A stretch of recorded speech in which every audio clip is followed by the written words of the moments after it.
Boa noite, meus irmãos, graça e paz. A mensagem desta noite é uma mensagem especial para as mães. E eu gostaria de convidá-los para a leitura da Palavra de Deus na primeira carta do apóstolo Paulo ao jovem pastor Timóteo. 1 Timóteo, capítulo 2, versos 8 a 15. 1 Timóteo, capítulo 2, versos 8 a 15. Assim diz a palavra do Senhor. Quero, portanto, que os varões orem em todo lugar, levantando mãos santas, sem ira e sem animosidade. Da mesma sorte que as mulheres em traje decente se ataviem com modéstia e bom senso, não com cabeleira frisada e com ouro, ou pérolas, ou vestuário dispendioso, porém com boas obras, como é próprio às mulheres que professam ser piedosas. A mulher aprenda em silêncio com toda a submissão. E não permito que a mulher ensine nem exerça autoridade de homem, esteja, porém, em silêncio. Porque primeiro foi formado Adão, depois Eva. Adão não foi iludido, mas a mulher, sendo enganada, caiu em transgressão. Todavia será preservada através de sua missão de mãe, se ela permanecer com fé, amor e santificação e bom senso. Quero repetir a leitura do verso de número 15. Todavia, será preservada através de sua missão de mãe, se ela permanecer em fé e amor e santificação com bom senso. Oremos. Pai Celeste, nós pedimos que a Tua maravilhosa graça e misericórdia estejam sobre as nossas mentes e corações nesse momento e que o Espírito Santo do Senhor possa nos iluminar para que compreendamos com clareza a mensagem da palavra do Senhor. Em nome de Jesus eu oro.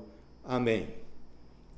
Acredito que, a princípio, as irmãs podem estar pensando: mas por que o pastor Renato leu exatamente este texto para nos trazer uma mensagem no dia especial, o Dia das Mães? Minhas irmãs, é importante que nós entendamos sempre o contexto em que o trecho da palavra de Deus que foi lido foi escrito. O contexto aqui apresenta-nos Paulo, o apóstolo, escrevendo a sua primeira carta ao seu filho na fé, o jovem pastor Timóteo, que estava pastoreando a igreja de Éfeso, na Ásia. E Paulo, o apóstolo, na segunda carta, vai fazer referência à fé sem fingimento que habitou primeiramente na avó de Timóteo, a irmã Lóide, e depois na mãe de Timóteo, a irmã Eunice. E esta fé sem fingimento também habitava no coração de Timóteo. E na sequência, no capítulo 3 da segunda carta, do verso 14 até o verso de número 17, o apóstolo Paulo vai mostrar quanto foi importante os ensinos que a sua mãe Eunice transmitiu a ele, Timóteo, pois o apóstolo Paulo diz que Timóteo deveria continuar firme naquilo que ele estava inteirado, naquilo que ele aprendeu e que desde a infância ele já conhecia as sagradas letras que poderiam torná-lo sábio para a salvação pela fé em Cristo Jesus. E então o apóstolo Paulo conclui dizendo que toda a Escritura é inspirada por Deus e ela é útil para o ensino, para a correção, para a repreensão, para a educação na justiça, a fim de que o homem de Deus seja perfeito e perfeitamente habilitado para toda boa obra.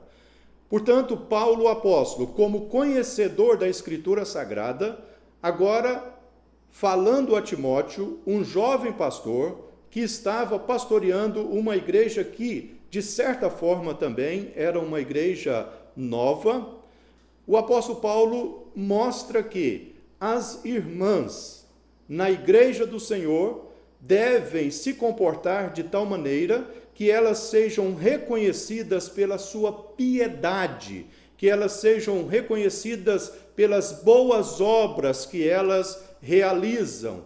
E então, para que houvesse uma clareza a respeito deste assunto, o apóstolo Paulo, então, começa dizendo no verso de número 9, da mesma sorte que as mulheres em traje decente se ataviem com modéstia e bom senso, não com cabeleira frisada e com ouro ou pérolas ou vestuário dispendioso. Sabemos que esta região da Ásia Menor era uma região de muito comércio, assim como a região da Grécia também era uma região de muito comércio, a região da Macedônia era uma região de muito comércio, e era muito comum que as pessoas tivessem bastante recursos financeiros. E as mulheres que estavam se achegando para a igreja, estas mulheres aqui que Paulo está se referindo a elas, elas provavelmente não eram mulheres judias, mas eram mulheres que vinham de outras nacionalidades, mulheres que carregavam consigo as suas crenças, os seus costumes, a sua cultura, provavelmente uma cultura grega. E por isso, então, o apóstolo Paulo, assim como ele fala para as mulheres de Corinto, e assim como o apóstolo Pedro também fala para as mulheres da igreja da dispersão, eles todos estão com o propósito muito claro e muito definido de mostrar que as mulheres cristãs, elas precisam ser diferenciadas das mulheres pagãs, das mulheres gentias. E as mulheres gentias, elas se ataviavam com cabeleira frisada, com muito ouro, com muita pérola, muita veste dispendiosa, ou seja, chamavam atenção para si mediante aquilo que era adereço, aquilo que estava exteriormente sendo apresentado para as pessoas.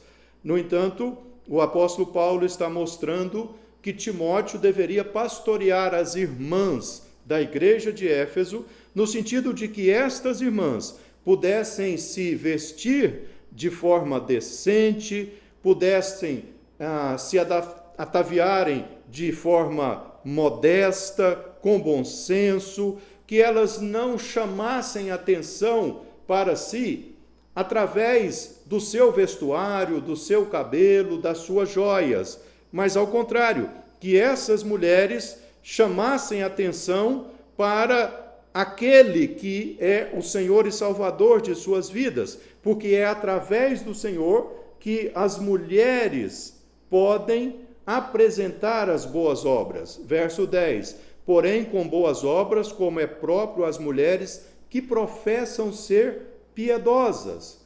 Agora, do verso 11 até o verso 14, o apóstolo Paulo vai dar uma explicação a respeito do papel da mulher.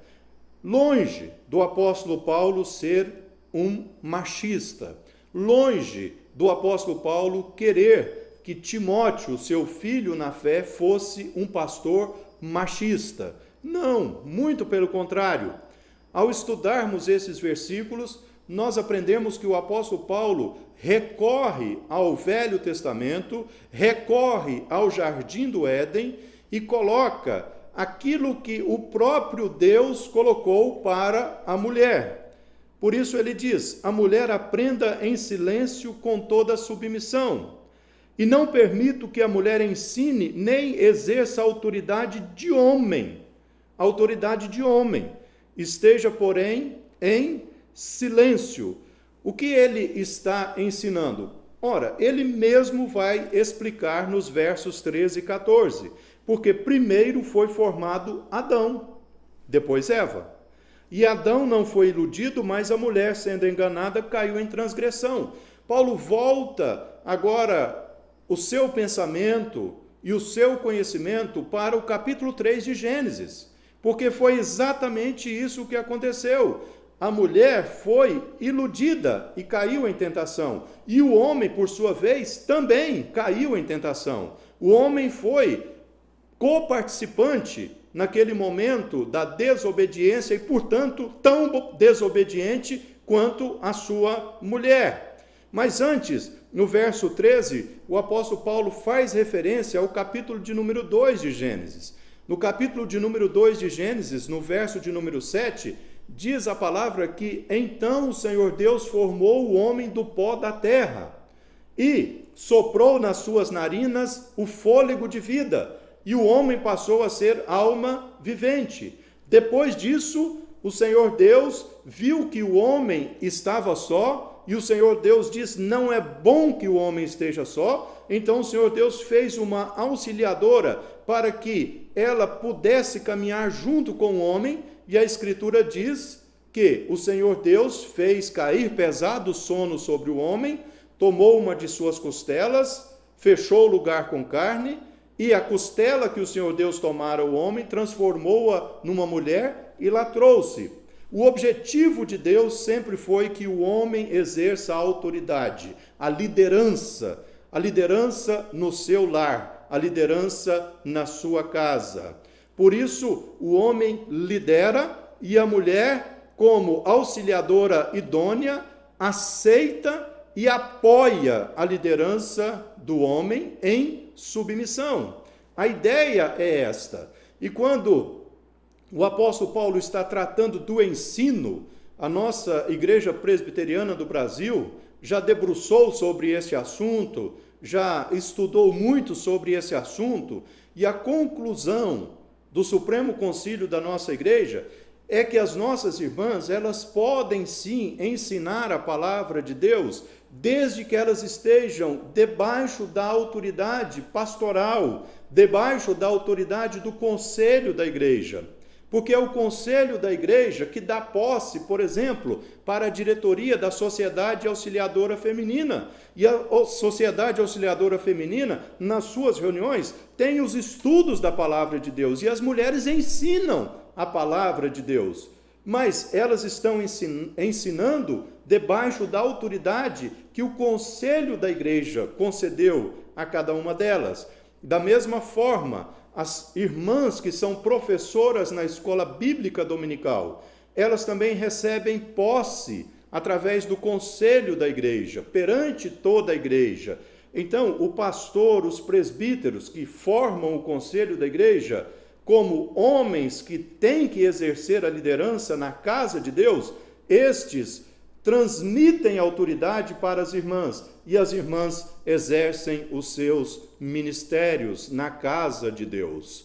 De sorte que o apóstolo Paulo não é machista. O que ele está ensinando é apenas o princípio bíblico que a liderança é masculina, que Deus chamou o homem para ser o líder. E o homem, agora então, pode ser ajudado, ser auxiliado pela mulher.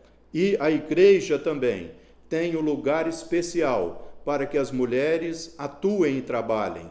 Tanto que o apóstolo Paulo faz muitas referências nas suas cartas às irmãs.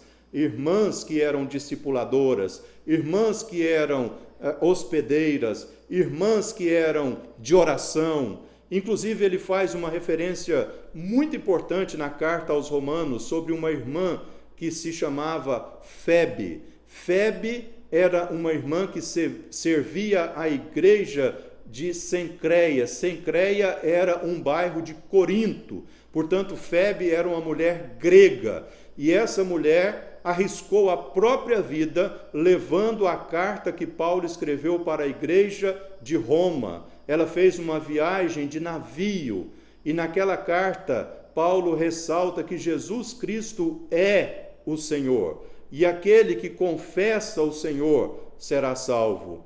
E naquela época, todos nós sabemos que o Senhor do Império Romano era César, mas Febe, aquela irmã que servia a igreja em Cencreia, na cidade de Corinto, ela teve a coragem de levar a carta.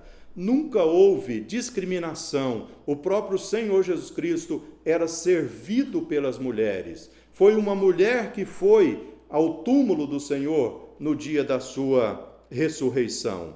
Portanto, dada esta explicação, eu gostaria agora de trazer algumas aplicações para a vida das nossas mães, à luz do verso de número 15.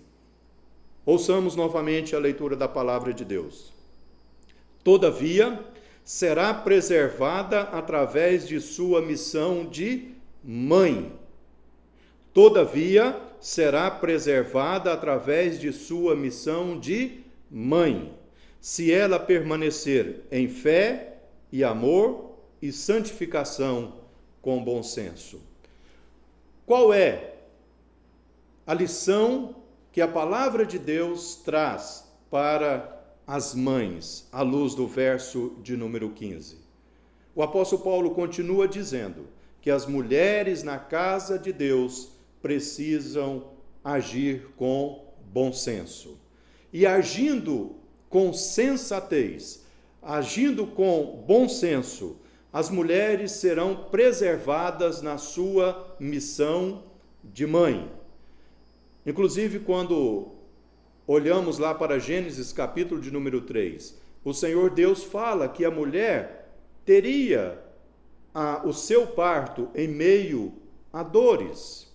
E nós sabemos que as irmãs que concebem, que geram e que têm os seus filhos, têm as dores do parto. Portanto, vamos olhar para o verso de número 15, e eu quero propor que nós pensemos nesta noite, o que o Senhor Deus espera das mães? O que o Senhor Deus espera das mães? Pergunte para você, minha irmã, que é mãe e que está ouvindo a palavra de Deus nesta oportunidade. O que Deus espera de mim como mãe? O que a palavra do Senhor ensina a meu respeito enquanto eu sou uma mãe? A palavra de Deus ensina que o que o Senhor requer das mães, em primeiro lugar, é uma atitude de fé.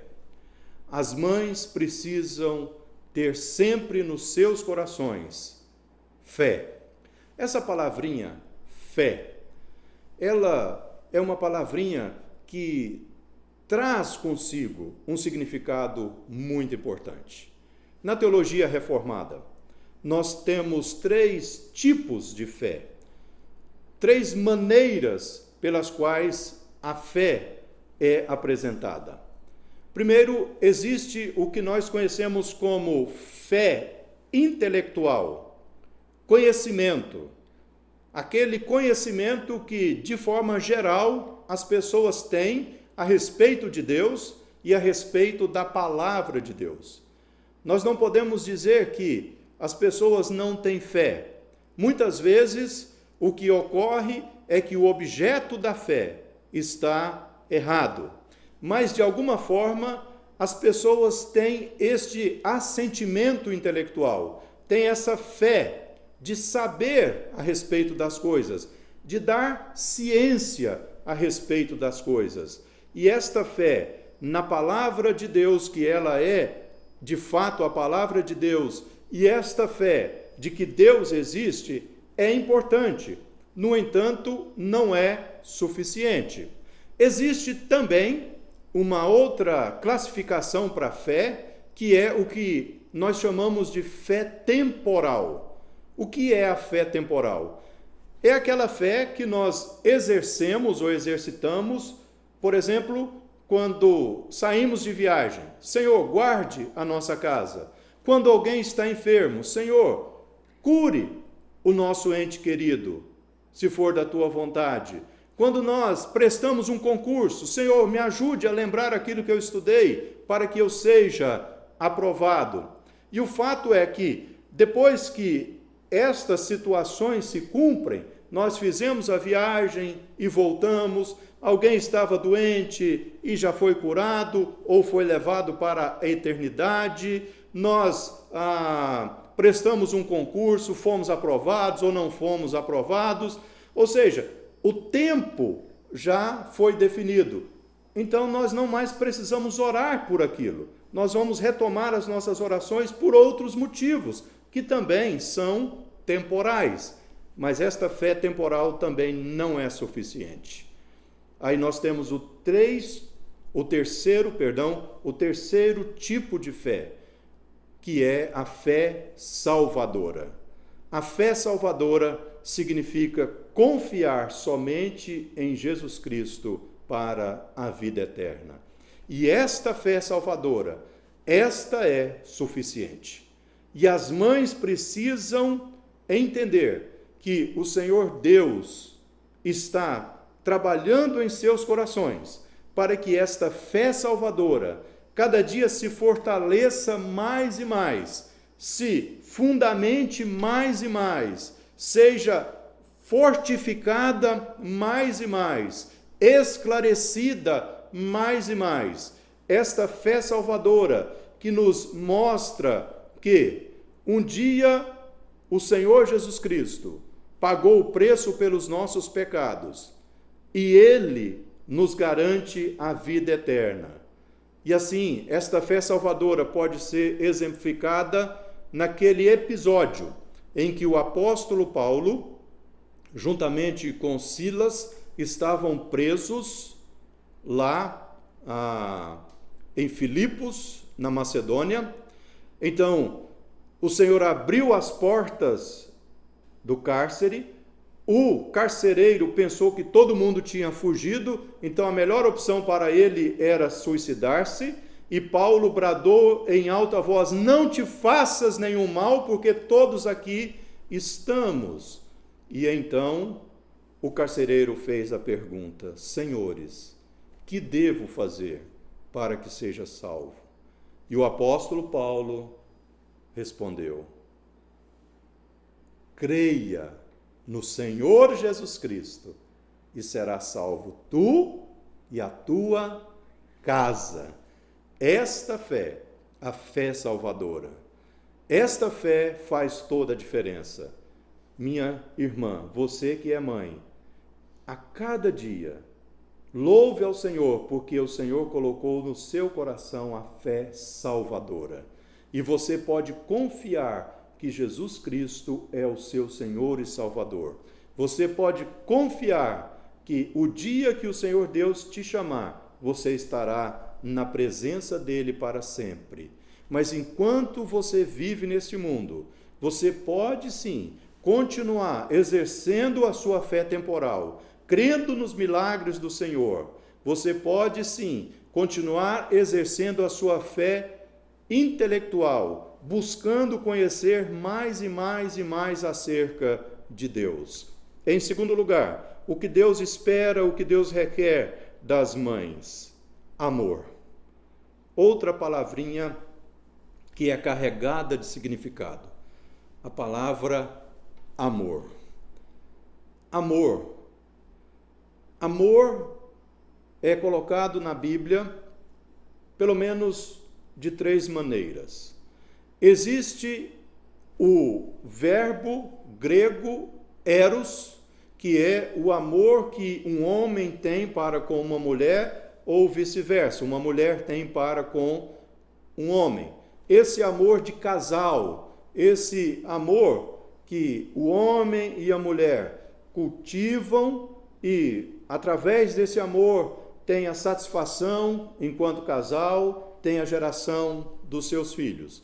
Uma outra palavra para amor é philéu, ou philos, que significa o amor de amigo. Este relacionamento fraternal, esse relacionamento que nós temos com as pessoas e demonstramos amor para com elas. A própria palavra Filadélfia significa amor de irmão, ou Delfos, ou Adelfos, é irmão na língua grega, e philos é esse amor. É necessário que exerçamos esse amor fraternal. E o apóstolo Paulo, também o apóstolo Pedro, tratam muito do amor fraternal. mas há a palavra ou verbo ágape, que significa o amor na sua essência, o amor de Deus, o amor sacrificial, o amor que se entrega, o amor que se doa.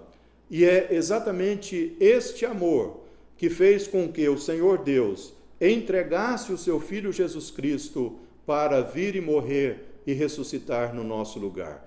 E é este amor que o Senhor Deus espera que as mães tenham, esse amor sacrificial, esse amor que é capaz de se doar, esse amor que é capaz de dar aquilo que é melhor e mais precioso, especialmente na vida familiar. E nós sabemos o quanto as mães demonstram e vivem este amor dentro de casa.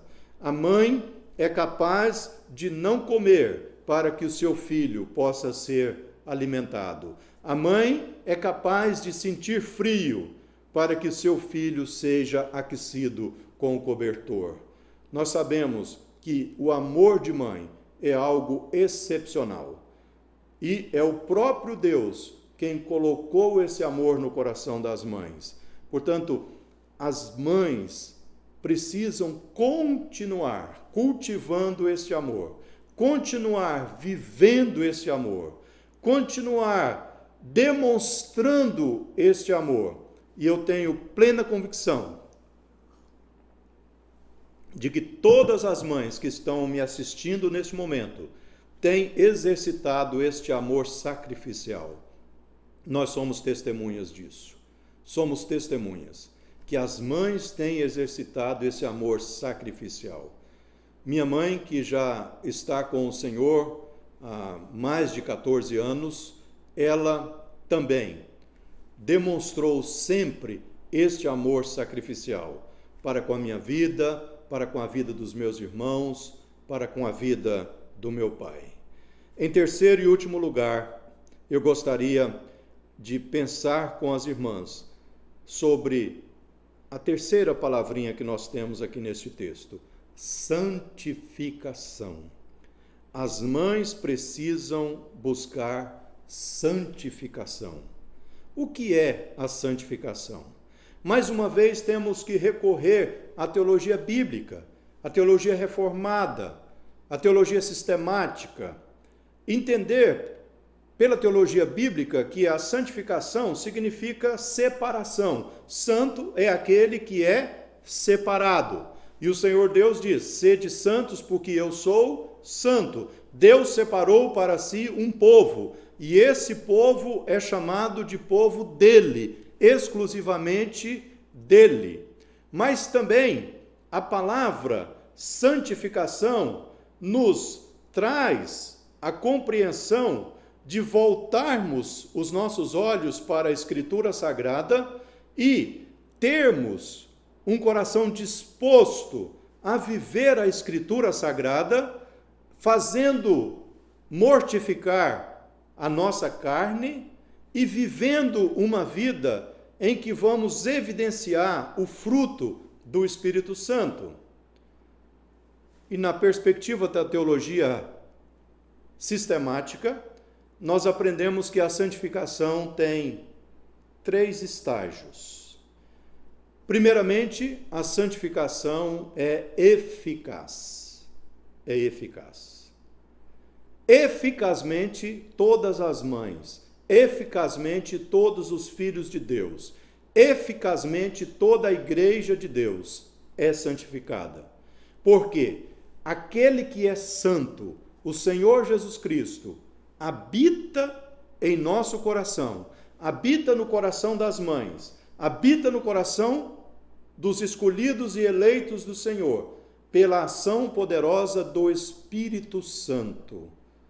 Porque o Espírito Santo é que faz esse lavar regenerador e renovador na nossa vida, conforme Tito, capítulo de número 3.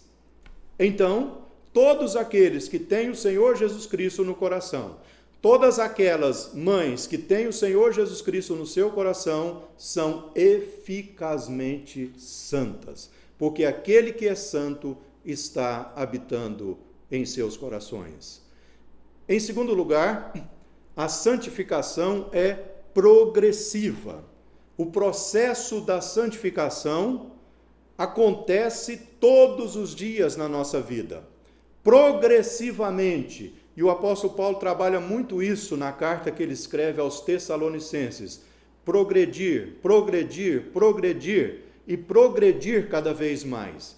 As mães, portanto, têm a palavra de Deus, o Espírito Santo, a oração, a comunhão dos santos, os sacramentos, que são meios de graça, e esses meios de graça dão condições, são recursos para que haja esta santificação progressiva. Porque a santificação é um processo em que Deus age em nós, por nós e através de nós. E em terceiro lugar, há um outro estágio da santificação, ela é plena. Mas a plenitude da santificação só se dará no céu de Deus. Só se dará quando partirmos deste mundo ou quando o Senhor Jesus Cristo vier para levar para si a sua igreja. Neste mundo, nós não seremos plenamente santificados. Nós só seremos plenamente santificados quando estivermos na presença do Senhor. Mas enquanto estamos aqui, devemos progredir na nossa vida de santificação. E o apóstolo Paulo está mostrando que a mãe, a mulher, ela tem esta responsabilidade. A palavra do Senhor está ensinando isso. As mulheres serão preservadas na sua missão de mãe, mas elas precisam exercer a sua fé, elas precisam cultivar o amor e elas precisam buscar a santificação. Que Deus abençoe cada mãe no dia de hoje, que o Senhor possa derramar abundantes bênçãos sobre as nossas amadas e queridas irmãs, e que nós possamos compreender que a palavra de Deus está nos ensinando que não há machismo, não há feminismo. O que existe é a autoridade que Deus deu ao homem de exercer a liderança e a responsabilidade que Deus deu à mulher de ser submissa e auxiliadora idônea, e que ela possa ser alegre mãe de filhos. Que o Senhor abençoe cada uma das senhoras. Oremos. Pai amado, aplica no coração das nossas mães, dos pais, dos filhos e de todos a palavra do Senhor. Cuida, Senhor. Ajuda-nos. Em nome de Jesus. Amém, Senhor.